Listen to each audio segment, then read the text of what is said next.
Good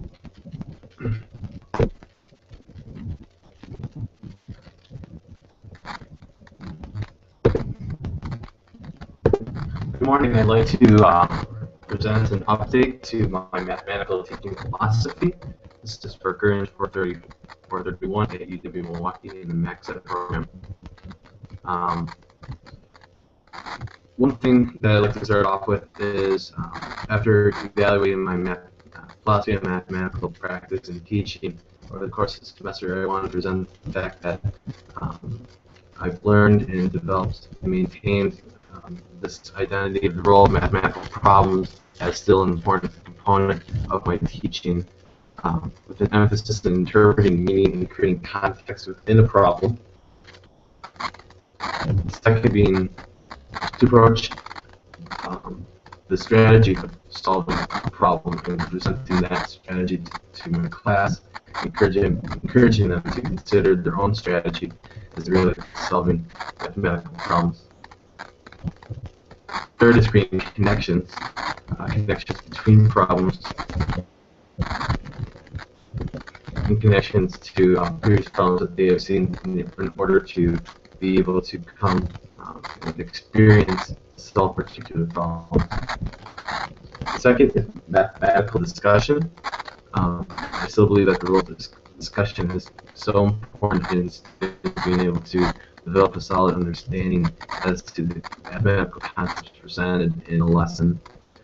So the role of conversation and dialogue is still a very important part of my mathematical philosophy. I really believe in peer-to-peer learning, having students talk to each other as a form of coaching and as a form of cross-training in terms of being able to pick up on new ideas and new ways to look at mathematics.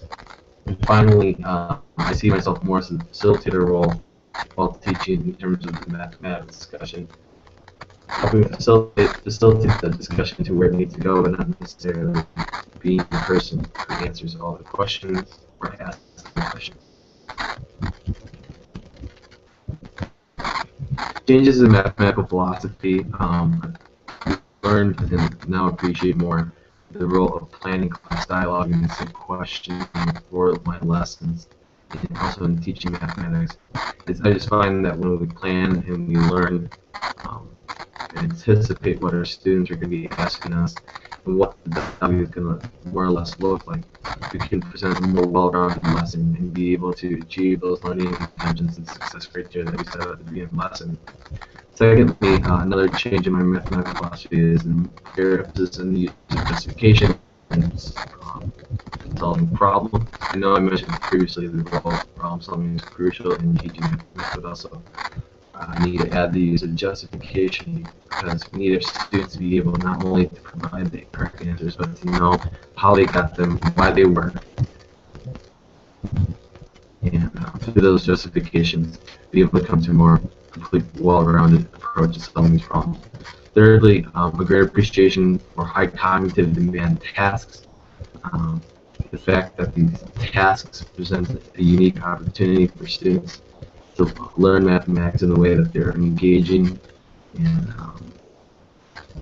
using prior knowledge in order to solve a task that usually doesn't have one cookie cutter way of solving it, but rather a slew of possible solution paths so that students may be able to solve the problems.